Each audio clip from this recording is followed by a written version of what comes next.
Baik, haleluya. Puji Tuhan, selamat pagi saudara yang saya kasih dalam nama Tuhan Yesus Kristus. Kita kembali dapat bersama-sama untuk mendengarkan firman Tuhan pada pagi hari ini. Saya percaya saudara dan saya ketika kita tadi memuji Tuhan, memuliakan Tuhan, Tuhan Yesus yang memberkati kehidupan kita. Saya mengajak saudara untuk membuka Alkitab kita di dalam Yosua pasal yang ke-24, ayat yang ke-14 dan ayat yang ke-15. Beberapa belakangan ini saya sudah sering membacakan ayat ini kepada saudara-saudari. Di dalam Yosua 24 ayat 14 sampai dengan ayat yang ke-15, firman Tuhan berkata, "Oleh sebab itu, takutlah akan Tuhan dan beribadahlah kepadanya dengan tulus, ikhlas, dan setia. Jauhkanlah Allah yang kepadanya nenek moyangmu telah beribadah di seberang sungai Efrat dan di Mesir, dan beribadahlah kepada Tuhan. Tetapi jika kamu anggap tidak baik untuk beribadah kepada Tuhan, pilihlah pada hari ini kepada siapa kamu akan beribadah. Allah yang kepadanya nenek moyangmu beribadah di seberang sungai Efrat, atau Allah orang Amori yang negerinya kamu diami ini. Tetapi aku dan seisi rumahku, kami akan beribadah kepada Tuhan." Saudaraku, saya terlebih dahulu pada pagi hari ini akan menjelaskan kepada kita semua. Kata ibadah kepada Tuhan di sini saya terjemahkan sebagai melayani, sebagai berbakti, ataupun mengabdi kepada Tuhan. Ibadah di dalam konsep perjanjian lama ataupun perjanjian baru itu memiliki arti pelayanan. Kata Ibrani untuk ibadah di dalam perjanjian lama itu memakai kata avoda. Dan dalam bahasa Yunani di dalam perjanjian baru itu memakai kata atleria. Jadi avoda dan latreria ini pada mulanya dipakai untuk menyatakan pekerjaan budak ataupun hamba.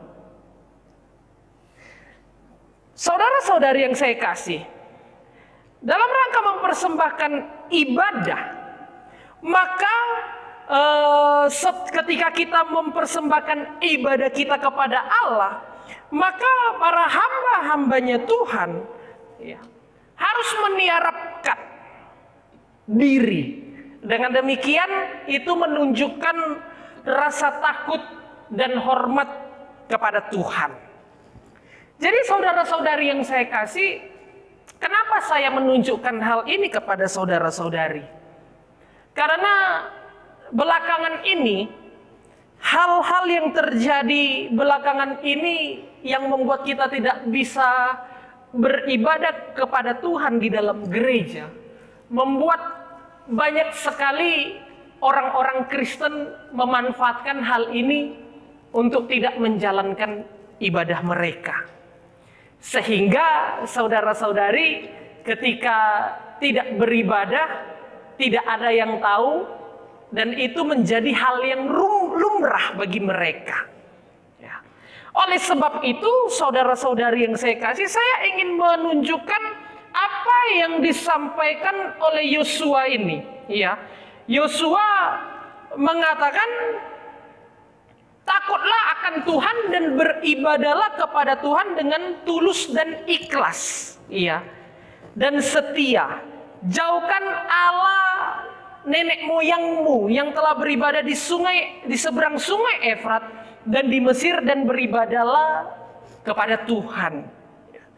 Di dalam Yosua pasal yang ke-24 ini adalah pidato perpisahan Yosua kepada orang Israel sebelum dia menyelesaikan tugas sebagai pemimpin Israel, Bapak Ibu. Sebelum Yosua berhenti memimpin bangsa Israel, Yosua menyampaikan hal ini, memberikan nasihat-nasihat, peringatan kepada orang-orang Israel agar orang Israel itu setia kepada Tuhan, tidak berpaling kepada berhala, tidak berpaling kepada Allah yang lain. Saya ingin sampaikan nasihat ini begitu penting bagi orang Israel yang telah berhasil memasuki tanah perjanjian, tanah Kanaan, ya. Karena mereka pernah melupakan Tuhan dan yang telah memberikan keberhasilan bagi mereka. Jadi saudaraku, dalam prakteknya bangsa Israel pernah terjatuh dalam godaan untuk menyembah Allahnya orang Mesir ketika mereka masih berada di Mesir, yang pernah disembah nenek moyang mereka. Kita sama-sama tahu yang keluar dari Mesir, yang sampai ke tanah perjanjian hanya Yosua dan Kaleb. Sehingga yang masuk ke tanah Kanaan itu hanya orang-orang yang lahir di padang gurun. Sehingga Yosua katakan nenek moyangmu dulu pernah menyembah Allah yang lain di Israel, di Mesir. Ya. Oleh sebab itu, saudara-saudari yang saya kasih, ya, bangsa Israel pada saat dulu juga pernah menyembah Allahnya orang Amori, yang disembah oleh masyarakat atau penduduk lokal pada saat itu. Jadi saudara-saudari yang saya kasih, dalam persimpangan iman inilah mengingatkan mereka untuk kembali kepada Tuhan. Ya. Hari ini saya ingin mengajarkan kepada kita semua supaya kita memahami, mengetahui bahwa peristiwa yang terjadi sekarang ini jangan sampai membuat kita menjadi terbiasa untuk tidak beribadah kepada Tuhan. Ya. Yosua memberikan tantangan kepada orang Israel untuk mengambil keputusan tegas, untuk mengambil komitmen supaya tetap beribadah kepada Tuhan orangnya Israel. Ya. Ini bukan hanya sekedar tantangan saja Bapak Ibu kepada orang Israel, tetapi juga kepada dirinya sendiri, kepada keluarganya Yosua sendiri. Ya. Yosua dan keluarganya harus memberi teladan, memutuskan bahwa dia dan seisi rumahnya telah membuat keputusan untuk tetap setia beribadah kepada Tuhan, kepada Allahnya Israel. Itu berarti istrinya Yosua, itu berarti anak-anaknya Yosua, bahkan semua kaum keluarganya Yosua itu beribadah kepada Tuhan. Dan hari ini Bapak Ibu yang saya kasih, ini menjadi tantangan bagi kehidupan saudara, menjadi tantangan bagi kehidupan kita semua di dalam kejadian-kejadian atau peristiwa-peristiwa yang terjadi hari-hari ini, menjadi tantangan kepada kita. Apakah kita dan seisi rumah kita tetap mau beribadah kepada Tuhan walaupun kita tidak bisa beribadah di gereja? Ya, saudara-saudari. Ada begitu banyak orang Kristen sekarang memiliki alasan-alasan untuk tidak beribadah. Karena peristiwa-peristiwa ini, karena kejadian ini, karena pandemi ini. Ya. Memang pada dasarnya kalau memang tidak mau beribadah, nggak perlu ada pandemi virus corona pun, nggak ada kejadian apa-apa pun, dia tidak akan beribadah. Tetapi saudaraku, saya ingin sampaikan, walaupun hal ini terjadi sekarang di hadapan saudara dan saya, ketika kita memiliki komitmen seperti Yosua bahwa aku dan seisi rumahku akan tetap beribadah kepada Tuhan, maka pandemi ini, peristiwa ini, virus ini tidak akan membuat kita mundur di dalam ibadah kita kepada Tuhan. Yang percaya katakan amin. Saudaraku, pada hari ini saya ingin menunjukkan ada bagian-bagian penting di dalam ibadah. Mengapa orang Kristen harus tetap beribadah kepada Tuhan di dalam segala keadaan? Ya. Jangan hanya karena hal-hal ini, saudara-saudaraku, kita tidak beribadah kepada Tuhan Yesus menjadi alasan kita untuk tidak beribadah. Jangan hanya karena perekonomian, permasalahan keluarga, permasalahan kesehatan, membuat kita mundur dari ibadah kita kepada Tuhan. Ya. Karena inilah yang dipakai sekarang banyak orang Kristen untuk tidak beribadah. Puji Tuhan. Kita akan melihatnya, saudara-saudari yang saya kasih. Di dalam Yosua 24 ayat 14 dan ayat 15 ini, saya membagi menjadi 4 hal kebenaran penting tentang ibadah bagi orang percaya. Khususnya arti penting bagi keluarga-keluarga Kristen untuk datang beribadah kepada Tuhan. Tuhan Yesus Kristus. Ya. Saudara-saudari yang saya kasih, ini menjadi hal-hal yang harus kita pahami, ini menjadi hal-hal yang harus kita lakukan di dalam kehidupan kita, supaya saudara dan saya kita tetap konsisten, supaya kita dan supaya keluarga kita tetap berkomitmen untuk beribadah kepada Tuhan. Apa saja itu Bapak Ibu Saudara yang saya kasihi? Yang pertama, ibadah harus didasarkan pada takut akan Tuhan. Iya. Ibadah harus didasarkan pada takut akan Allah. Kebenarannya, ya, orang yang beribadah belum tentu takut akan Tuhan. Ya. Ada orang yang beribadah karena terpaksa. Ada orang yang beribadah bukan karena keinginan hatinya. Ada orang yang beribadah karena disuruh dulu, ya. Jadi orang yang beribadah belum tentu takut akan Tuhan. Tetapi orang yang takut akan Tuhan pasti datang beribadah. Amin. Ya. Bagaimanapun situasinya, bagaimanapun kondisinya. Saya mengambil contoh saudara-saudari yang saya kasih, Daniel, Sadrak, Mesak, Abednego, ya, di dalam mereka menjalankan ibadah mereka. Mereka dikatakan adalah orang-orang yang takut akan Tuhan dan tetap beribadah kepada Tuhan walaupun bahaya menanti mereka, ada rintangan yang menghadang mereka. Mereka tetap beribadah kepada Tuhan. Sadrak, Mesak, dan Abednego tahu kalau tidak menyembah raja, mereka akan dimasukkan ke dapur perapian yang menyala-nyala. Tetapi karena mereka adalah orang yang takut akan Tuhan, mereka tidak meninggalkan ibadah mereka. Sekarang ini Bapak Ibu Saudara-saudari, banyak orang beribadah tetapi tidak takut akan Tuhan. Terlihat di peristiwa sekarang ini. Ya. Banyak orang dulu datang beribadah, tapi ternyata tidak takut akan Tuhan. Ketika disuruh ibadah di rumah masing-masing, kenyataannya mereka tidak beribadah. Ketika disuruh beribadah bersama keluarga mereka masing-masing, ternyata di dalam rumah mereka tidak mengadakan ibadah. Artinya apa saudara-saudari? Ternyata banyak orang Kristen yang tidak takut akan Tuhan. Hanya sekedar menjalankan rutinitas saja.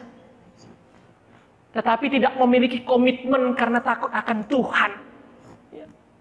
Takut akan Tuhan ini selalu ditempatkan pada urutan pertama dalam Alkitab. Ya. Saudara-saudari, sebetulnya ada lebih dari 300 contoh penggunaan kata takut akan Tuhan di dalam Alkitab. Ya. Contohnya misalnya di dalam 1 Samuel 12 ayat 14. Di dalam Mazmur 34 ayat yang ke-10. Takut akan Tuhan ini berasal dari bahasa Ibrani yira dan pakat. Kalau di dalam perjanjian baru dari bahasa Yunaninya memakai kata phobos.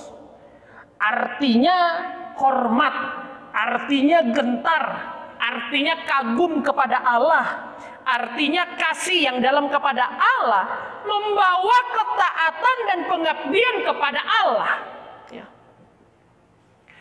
Dalam Mazmur 112 dan 128 juga kita menemukan kata berbahagialah yang dalam bahasa asli Alkitab atau bahasa Inggris artinya diberkatilah. Ya. Jadi orang yang berbahagia akan diberkati. Jadi saudaraku, di kedua pasal yang tadi saya sebutkan itu, Ada berkat yang luar biasa bagi orang yang takut akan Tuhan. Yang percaya katakan amin. Dan berkat itu akan diwariskan kepada anak cucu kita. Amin. Ya. Saya pernah membaca buku tulisan Dr. Timla, ya. Judul bukunya You and Your Family. Ya. Di buku ini Dr. Timla membuat diagram silsilah 2 orang yang hidup pada, kalau saya tidak salah, abad ke-18. Ya. Yang pertama namanya Max Jukes. Ya. Max Jukes ini seorang penyeludup narkoba,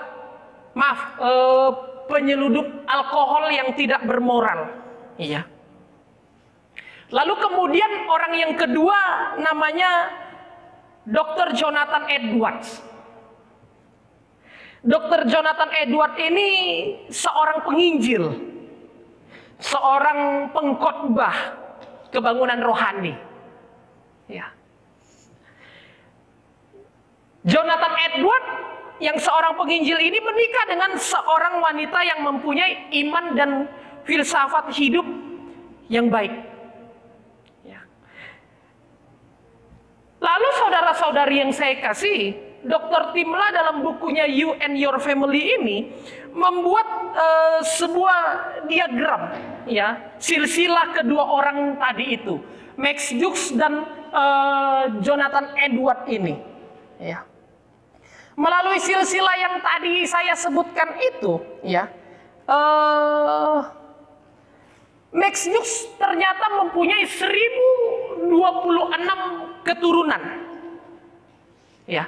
Dari 1026 keturunan ini saya coba catatkan 300 orang mati muda. Ya. 100 orang di penjara, 190 orang pelacur, 100 orang peminum berat. Itu dari keturunan Max Jukes yang seorang penyeludup alkohol yang tidak bermoral tadi. Ya. Lalu dari Dr. Edward itu mempunyai 729 keturunan. 300 orang pengkhotbah, 65 orang profesor di universitas, 13 orang penulis, 3 orang pejabat pemerintah, dan 1 orang wakil presiden Amerika Serikat. Jadi saudara-saudari yang saya kasih, dari diagram ini, ya, saya mencoba menyimpulkan, melihat bahwa kebiasaan, keputusan, dan nilai-nilai dari orang tua di atas kita sangat mempengaruhi kehidupan kita. Amin. Demikian juga dengan apa yang diberikan kepada anak-anak kita, bukan saja mempengaruhi mereka, tetapi juga generasi yang ada di bawah kita selanjutnya. Kalau bapak-bapak adalah seorang peminum, ya, jangan heran kalau anak-anak kita nanti tiba-tiba menjadi seorang peminum. Ya.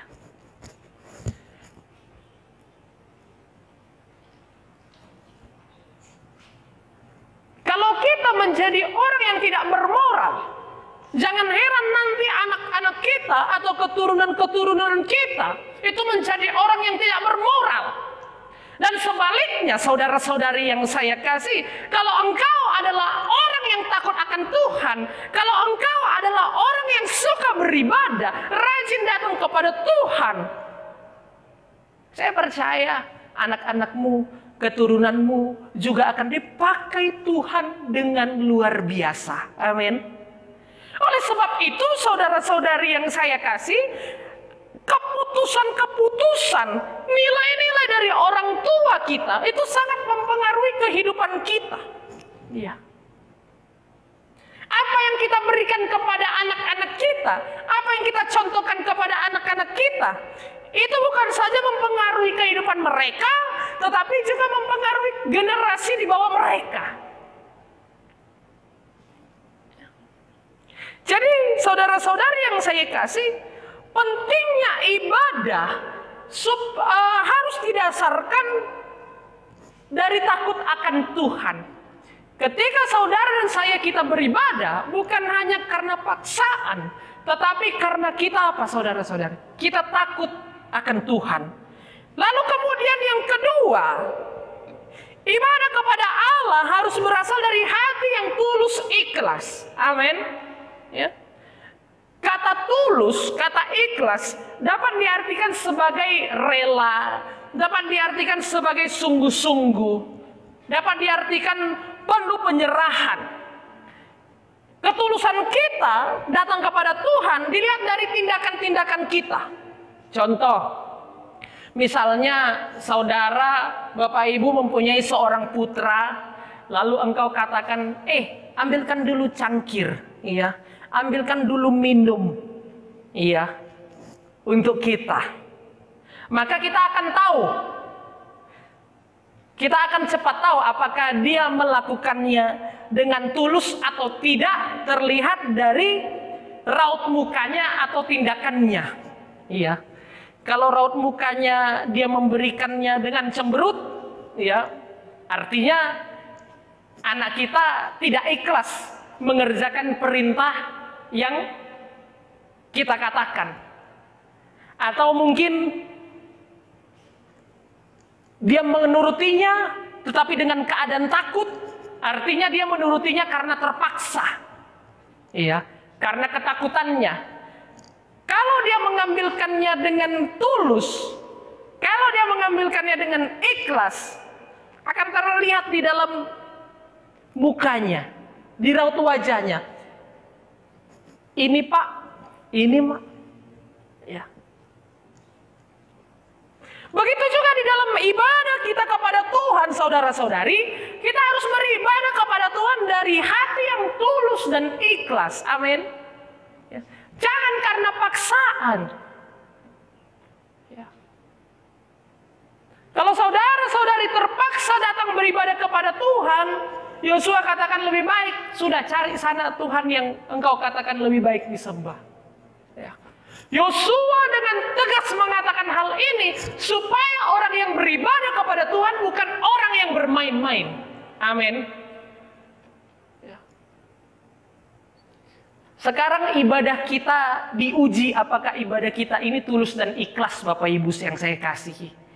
Saudara, saya ingin katakan sekarang ini ibadah kita diuji, apakah kita beribadah dengan tulus dan ikhlas. Iya. Mungkin kalau kita pada saat beribadah di gereja tidak kelihatan yang mana yang tulus, tidak kelihatan mana yang tidak ikhlas. Tetapi ketika saudara beribadah di rumah engkau sendiri, ya, akan terlihat yang mana yang memang benar-benar keluarga yang tulus beribadah, yang mana benar-benar keluarga yang memang memerlukan ibadah di dalam rumah mereka. Ya.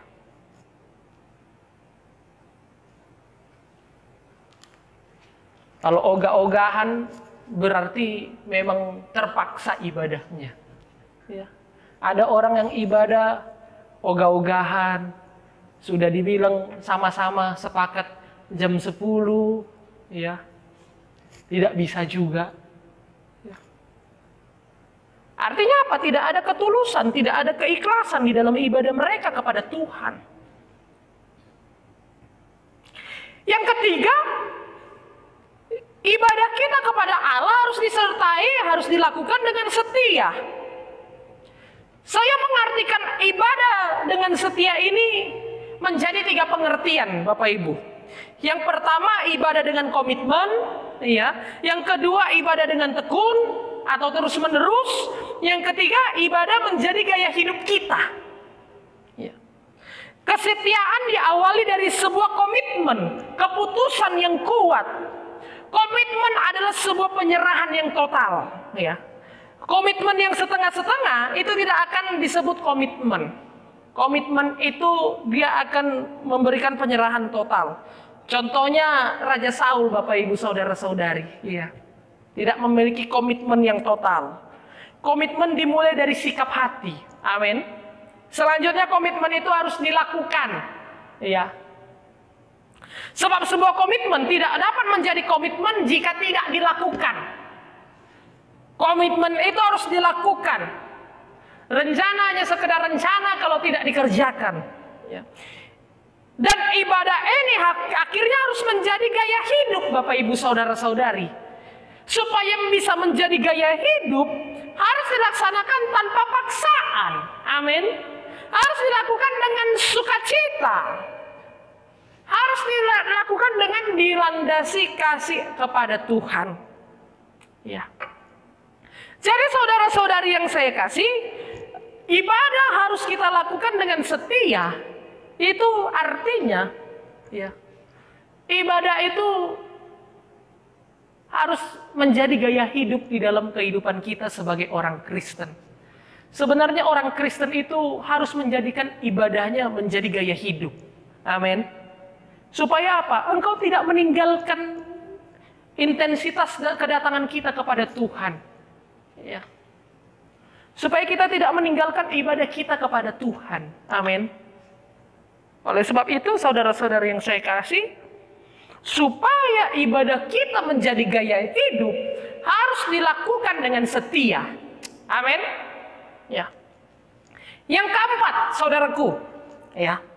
Yang keempat, peranan seorang pria atau seorang bapak untuk membawa seluruh keluarga beribadah kepada Tuhan itu tidak dapat ditawar-tawar. Amin, bapak-bapak. Ya. Peranan seorang bapak, seorang pria untuk membawa seluruh keluarga beribadah kepada Tuhan itu tidak dapat ditawar-tawar.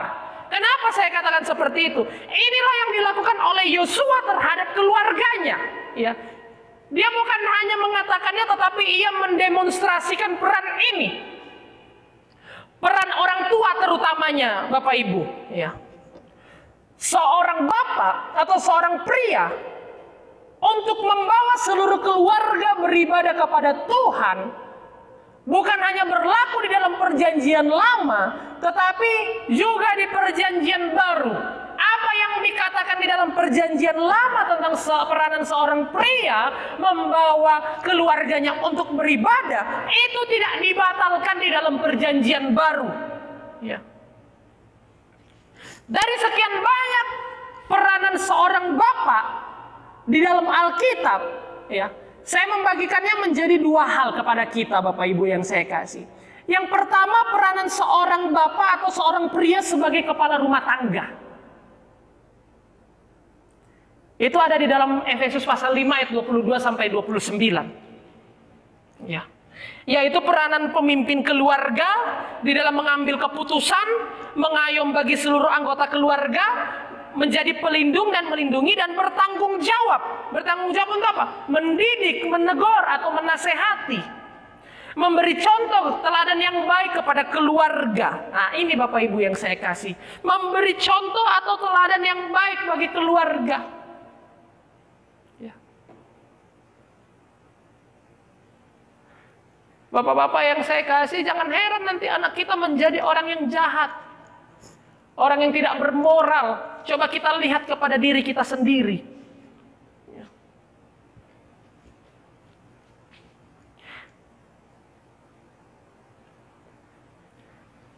Ada yang mengatakan anak adalah blueprint dari orang tua. Ya. Lalu kemudian yang kedua, peranan seorang bapak menjadi imam. Ya. Menjadi imam itu sebagai imam, ia harus memimpin dan mengatur ibadah di dalam keluarga. Ya. Berdoa setiap waktu kepada Allah bagi seluruh anggota keluarganya dan juga untuk dirinya sendiri. Saya heran Bapak Ibu Saudara-saudari. Ada keluarga-keluarga Kristen yang tidak beribadah sekarang ini. Ya. Karena apa? Karena seorang bapak tidak tahu tanggung jawabnya. Ya. Seorang kepala keluarga bukan hanya memenuhi kebutuhan untuk jasmani keluarganya, tetapi memenuhi kebutuhan rohani. Jadi saudaraku, seorang pria, dia harus menjadi imam, dia harus memimpin, mengatur ibadah di dalam keluarganya. Ya. Supaya apa? Keluarganya berkumpul. Supaya apa? Keluarganya bersatu memuji Tuhan seperti yang dilakukan oleh Yosua. Yosua mengajak istrinya istrinya, Yosua mengajak anaknya, dan bukan hanya itu saja, tetapi Yosua mengajak kaumnya untuk beribadah kepada Tuhan. Sekarang ini Bapak Ibu Saudara-saudari, ya, ada keluarga-keluarga ditanya, kenapa nggak ibadah? Itulah si Bapak nggak bisa ibadah, nggak bisa memimpin ibadah. Lalu siapa yang harus dicontoh oleh istri? Lalu siapa yang harus dicontoh oleh anak-anak? Kalau kita seorang pria tidak bisa menjadi contoh. Bapak Ibu Saudara-saudari yang saya kasih, ya. Ini sangat penting, amat terlebih di situasi-situasi seperti ini. Supaya tetap ada ibadah di dalam keluargamu.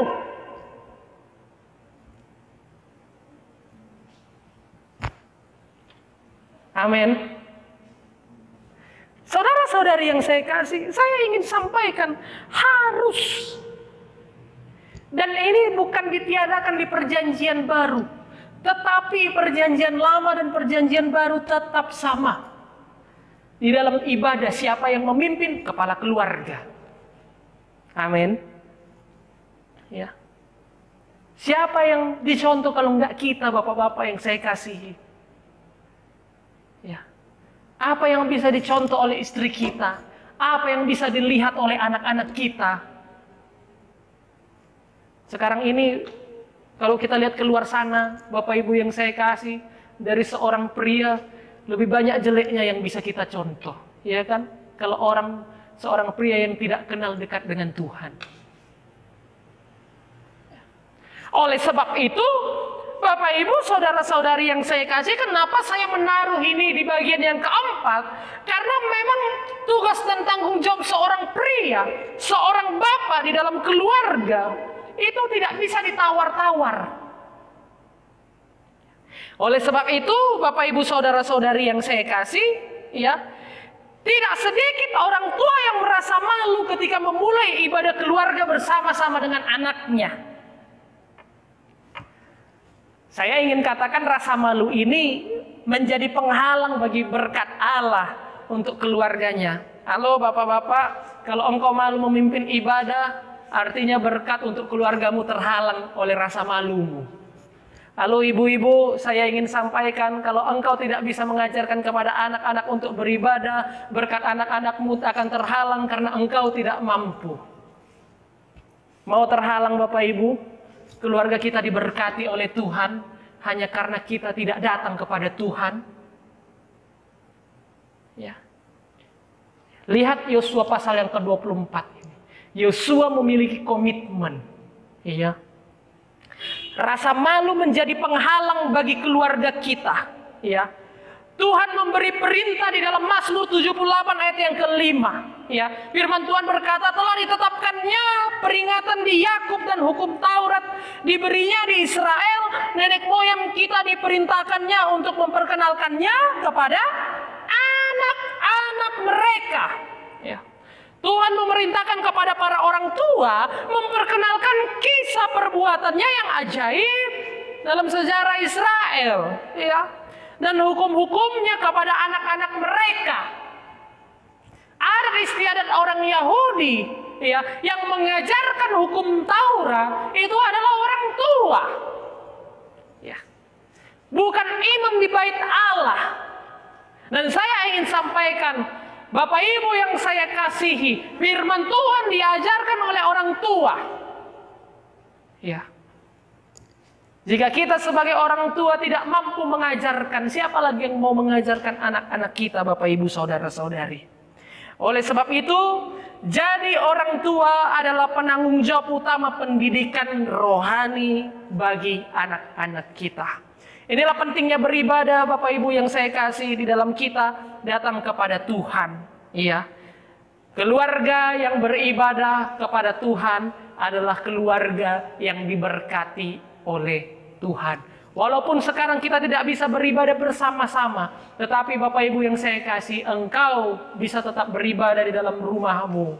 Nanti kita akan menunggu bersama-sama supaya kita bisa kembali bersekutu bersama-sama di dalam gereja. Bahkan kita akan menunggu terus kedatangan Yesus supaya kita bersekutu langsung kepada Yesus di kehidupan yang kekal. Oleh sebab itu, Bapak Ibu Saudara-saudari, saya ingin sampaikan di situasi seperti ini, di keadaan seperti ini, jangan tinggalkan ibadahmu. Karena ketika engkau meninggalkan ibadah engkau kepada Tuhan, maka itu menjadi penghalang berkat bagi kehidupan keluargamu. Dan engkau yang tetap terus beribadah tanpa ada penghalang, engkau yang terus beribadah walaupun ada begitu banyak yang menghalangi, tetapi engkau terus maju, maka engkau akan diberkati oleh Tuhan. Engkau akan dipakai Tuhan dengan luar biasa. Puji Tuhan, Tuhan Yesus memberkati kita semuanya. Tundukkan kepala, kita berdoa. Bapa di dalam sorga, pada pagi hari ini kami sangat bersyukur. Kami berterima kasih kepada Engkau Tuhan Yesus yang baik. Kalau kami diingatkan betapa pentingnya ibadah yang kami lakukan. Betapa pentingnya setiap peribadatan yang kami lakukan Tuhan. Tuhan Yesus, secara manusia mungkin kami tidak bisa bersekutu bersama-sama Tuhan di dalam gereja. Tetapi Bapa di dalam sorga, Engkau mengizinkan kami untuk beribadah bersama-sama di dalam keluarga kami Bapa. Oh Tuhan Yesus yang baik, kami rindu Tuhan untuk supaya kami dapat kembali bersekutu bersama, menikmati berkat-Mu yang luar biasa di dalam kehidupan kami bersama-sama Tuhan. Untuk itu Bapa di dalam sorga, walaupun di keadaan seperti ini, kami mau tetap berkomitmen untuk beribadah di dalam keluarga kami. Kami mau berkomitmen untuk tetap mengadakan ibadah bersama-sama anak-anak kami Tuhan. Terpujilah nama-Mu Bapa di dalam sorga, terpujilah Tuhan Yesus yang baik. Kami sudah memuji Engkau, kami sudah memuliakan Engkau, kami sudah mendengarkan firman-Mu Bapa yang baik. Bahkan anak-anak-Mu yang melayani di dalam keluarga mereka masing-masing, Engkau berkati, pakai dengan luar biasa Tuhan. Pertambahkan hikmat yang berasal daripada Engkau. Tuhan Yesus, kami berdoa juga buat persembahan yang sudah kami berikan kepada Engkau dengan sukacita dan ucapan syukur. Balaskan berlipat kali ganda sesuai firman-Mu Tuhan. Memberkati lewat usaha pekerjaan, memberkati lewat keluarga, memberkati lewat pelayanan. Cukupkan apa yang menjadi keperluan dan kebutuhan kami Tuhan Yesus. Bahkan diamat terlebih di hari-hari ini Bapa di dalam sorga. Anak-anak-Mu yang sudah mengembalikan milik Engkau juga Tuhan, kiranya Tuhan Yesus membukakan tingkap-tingkap langit dan mencurahkan berkat-berkat yang luar biasa Tuhan Yesus yang baik. Terpujilah nama-Mu Bapa di dalam sorga, terpujilah Allah kami yang luar biasa. Tuhan Yesus yang baik, kami berdoa juga Tuhan secara khusus buat kota kami, Pekanbaru, bangsa kami Indonesia. Biarlah Tuhan Yesus pulihkan, biarlah Tuhan Yesus yang menyembuhkan Bapa di dalam sorga dari segala sakit penyakit, dari kelemahan tubuh, dari kondisi-kondisi yang sekarang terjadi di belakangan ini Bapa yang baik. Terpujilah nama-Mu Bapa di dalam sorga. Kami percaya Tuhan, setiap orang-orang yang berharap kepada Engkau Tuhan, Engkau berikan kekuatan. Orang yang berharap kepada Engkau tidak akan berkekurangan Bapa di dalam sorga. Berkati kami Tuhan, cukupkan yang menjadi keperluan dan kebutuhan kami di hari-hari ini Bapa di dalam sorga. Terpujilah nama-Mu Tuhan Yesus yang baik. Kami akan mengakhiri ibadah kami pada malam hari, pada pagi hari ini Tuhan Yesus, dengan hati bersyukur Tuhan, hanya di dalam nama Tuhan Yesus Kristus. Haleluya, haleluya. Sekarang terimalah dan bawalah berkat dari Allah Bapa di sorga, cinta kasih kemurahan dari Tuhan kita Yesus Kristus, persekutuan Allah Roh Kudus menyertai kita mulai dari saat ini, besok, lusa, sampai Maranatha. Tuhan Yesus jemput kita pada kali yang kedua. Di dalam nama Tuhan Yesus Kristus. Haleluya, haleluya. Semua yang percaya mengatakan amin. Puji Tuhan, Tuhan Yesus memberkati.